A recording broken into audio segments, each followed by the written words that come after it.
Hello friend, welcome back to my YouTube channel nursing life. আজকের এই ভিডিওতে আমরা জেনে নেব আইসিইউ ইকুইপমেন্টের ব্যাপারে, অর্থাৎ আইসিইউতে ব্যবহৃত যন্ত্রপাতি এবং তাদের কাজ কী সেই সম্পর্কেই জানবো আজকের এই ভিডিওতে।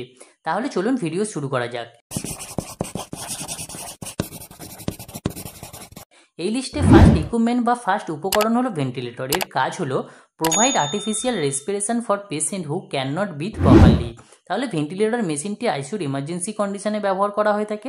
যখন কোনো পেশেন্ট স্বাভাবিকভাবে নিজে থেকে শ্বাস নিতে পারে না বা তার লাংস কোলাপস হয়ে যায়, সেই কন্ডিশনে সেই পেশেন্টকে বাইরে থেকে একটি মেশিনের দ্বারা আর্টিফিশিয়াল বা কৃত্রিমভাবে শ্বাস প্রোভাইড করা হয়। যে মেশিন বা যে উপকরণ দ্বারা এটি করা হয় তাকে বলা হয় ভেন্টিলেটর। নেক্সট হলো মনিটর। মনিটর একে কার্ডিয়াক মনিটর বা পেশেন্ট বেডসাইড মনিটরও বলা হয়। এর কাজ হলো display vital science like heart rate, blood pressure, oxygen saturation, ECG graph, temperature. তাহলে বেডসাইড মনিটর বা কার্ডিয়াক মনিটরের কাজ হলো পেশেন্টের ভাইটাল সাইন্সগুলিকে ক্রমাগত মনিটরিং করে আমাদের সামনে তুলে ধরা। যে ভাইটাল সাইন্সগুলির মধ্যে পড়ে heart rate, oxygen saturation, blood pressure, ECG graph, temperature. Next হলো ইনফিউশন পাম্প। ইনফিউশন পাম্পের কাজ হলো deliver fluid, meditation and nutrition at calculated rate, অর্থাৎ নিয়ন্ত্রিত গতিতে ঔষধ, স্যালাইন এবং পুষ্টিকে পেশেন্টের শরীরে পৌঁছানোর জন্য যে মেশিন বা যে ইকুইপমেন্টের ব্যবহার করা হয় তাকে ইনফিউশন পাম্প বলা হয়। নেক্সট হলো সিরিঞ্জ পাম্প। সিরিঞ্জ পাম্পের কাজ হলো accurately deliver small amount of drugs like insulin, vasopressor. তাহলে অল্প পরিমাণে ক্রমাগত চলতে থাকা ঔষধ যেমন ইনসুলিন, ভ্যাসোপ্রেসার ইত্যাদি মেডিসিনকে সঠিকভাবে পেশেন্টের শরীরে পৌঁছে দেওয়ার জন্য যে মেশিন বা যে ইকুইপমেন্টের ব্যবহার করা হয় তাকে সিরিঞ্জ পাম্প বলা হয়। নেক্সট হলো ডিফিব্রিলেটর। ডিফিব্রিলেটরের কাজ হলো provide electrical shock to restart and stabilise the heart rhythm in cardiac arrest. তাহলে কার্ডিয়াক অ্যারেস্টের মতো ইমার্জেন্সি কন্ডিশনে যখন হার্ট কাজ করা বন্ধ করে দেয় বা হার্ট যখন অনিয়মিতভাবে বিট করতে থাকে, তখন হার্টকে বৈদ্যুতিক শক বা ইলেকট্রিক্যাল শক দিয়ে স্টেবল করতে বা পুনরায় স্টার্ট করতে যে মেশিন বা যে ইকুইপমেন্টের ব্যবহার করা হয় তাকে ডিফিব্রিলেটর বলা হয়।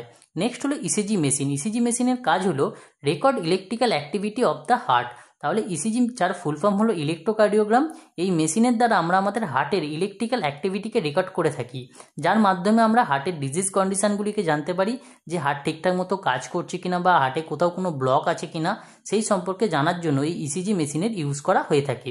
নেক্সট হলো সাকশন মেশিন। সাকশন মেশিনের কাজ হলো remove secretion, mucus or blood from airway and surgical site. তাহলে পেশেন্টের এয়ারওয়েতে জমতে থাকা মিউকাস বা ব্লাড বা অপারেশনের সময় জমতে থাকা ব্লাডকে শোষণ করে বের করে আনতে যে মেশিন বা যে ইকুইপমেন্টের ব্যবহার করা হয় তাকে সাকশন মেশিন বলা হয়। ইকুইপমেন্ট বা নেক্সট উপকরণ হলো ডায়ালিসিস মেশিন। ডায়ালিসিস মেশিনের কাজ হলো clean the blood when kidney fail, অর্থাৎ ডায়ালিসিস মেশিনকে আর্টিফিশিয়াল কিডনিও বলা হয়। তার কারণ যখন পেশেন্টের কিডনি কাজ করা বন্ধ করে দেয় বা কিডনি ফেলিওর পেশেন্টের রক্তকে ফিল্টার করার জন্য যে মেশিন বা যে ইকুইপমেন্টের ব্যবহার করা হয় তাকে ডায়ালিসিস মেশিন বলা হয়। নেক্সট হলো ক্র্যাশ কাট। ক্র্যাশ কাটের কাজ হলো emergency tray with life saving drugs and equipment. তাহলে ক্র্যাশ কাট হলো একটি ইমার্জেন্সি ট্রে যাতে লাইফ সেভিং ড্রাগস এবং লাইফ সেভিং ইকুইপমেন্টকে রাখা হয়, এক জায়গা থেকে অপর জায়গায় খুব ইজিলি নিয়ে যাওয়া যায়। নেক্সট হলো নেবুলাইজার মেশিন। নেবুলাইজার মেশিনের কাজ হলো convert liquid medicine into moist for inhalation. তাহলে নেবুলাইজার মেশিন যেটি তরল মেডিসিনকে বাষ্পে পরিণত করে এবং সেটিকে ইজিলি পেশেন্টের শরীরে পৌঁছে দেয়। নেক্সট হলো পালস অক্সিমিটার। পালস অক্সিমিটারের কাজ হলো measure oxygen saturation in blood. তাহলে পালস অক্সিমিটারের কাজ হলো আমাদের ব্লাডে থাকা অক্সিজেন স্যাচুরেশন বা আমাদের অক্সিজেন লেভেলকে আমাদের সামনে তুলে ধরা। এছাড়াও এটির মাধ্যমে হার্ট রেটের ব্যাপারেও জানা যায়। নেক্সট ডিভাইস হলো আম্বু ব্যাগ। আম্বু ব্যাগের কাজ হলো manual resuscitation device for emergency breathing support. তাহলে এমার্জেন্সি কন্ডিশনে ব্রিথিং সাপোর্ট দেওয়ার জন্য যে ইকুইপমেন্টের ব্যবহার করা হয় তাকে আম্বু ব্যাগ বলা হয়। নেক্সট হলো টেম্পারেচার প্রোব। টেম্পারেচার প্রোবের কাজ হলো মেজার বডি টেম্পারেচার কন্টিনিউয়াসলি। তাহলে পেশেন্টের শারীরিক তাপমাত্রাকে ক্রমাগত পরিমাপের জন্য যে ইকুইপমেন্ট বা যে ডিভাইসের ব্যবহার করা হয় তাকে টেম্পারেচার প্রোব বলা হয়।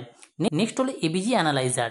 এবিজি অ্যানালাইজার কি না, measure oxygen, carbon dioxide and pH in blood. তাহলে এবিজি অ্যানালাইজার মেশিন দ্বারা রক্তে থাকা গুরুত্বপূর্ণ গ্যাস অর্থাৎ অক্সিজেন, কার্বন ডাইঅক্সাইড ইত্যাদির লেভেলকে জানা যায়, তার সঙ্গে আমাদের ব্লাডের পিএইচ লেভেলকে জানা যায়। এটি একটি ইমার্জেন্সি ব্লাড টেস্ট। এর রিপোর্ট কিভাবে পড়তে হয় এবং রিপোর্ট পড়ে কিভাবে পেশেন্টের ডিজিজ কন্ডিশনকে নির্ধারণ করতে হয় এই সংক্রান্ত ভিডিও আমার চ্যানেলে দেওয়া আছে, লিঙ্ক আমি ডেসক্রিপশনে দিয়ে দেবো, আপনারা অবশ্যই দেখে নেবেন। নেক্সট হলো হিউমিডিফায়ার। হিউমিডিফায়ারের কাজ হলো moisturise oxygen before delivering to patient. তাহলে পেশেন্টকে দেওয়ার আগে অক্সিজেনের আর্দ্রতাকে বজায় রাখতে যে ইকুইপমেন্ট বা যে উপকরণের ব্যবহার করা হয় তাকে হিউমিডিফায়ার বলা হয়। নেক্সট হলো বাইপ্যাপ। বাইপ্যাপের কাজ হলো BiPAP is a type of non invasive ventilator that helps you breathing. তাহলে বাইপাপের কাজ হলো আমাদের ব্রিথিং অর্থাৎ শ্বাস নিতে সাহায্য করা। এই ছিল আইসিইউর কিছু ইকুইপমেন্ট এবং তার ব্যবহার সংক্রান্ত ভিডিও ভালো লাগলে লাইক কমেন্ট শেয়ার অবশ্যই করবেন। তার সঙ্গে আমার চ্যানেলে নতুন হয়ে থাকলে চ্যানেলটিকে সাবস্ক্রাইব করে রাখবেন এরকম নিত্য নতুন মেডিকেল রিলেটেড ভিডিও পেতে।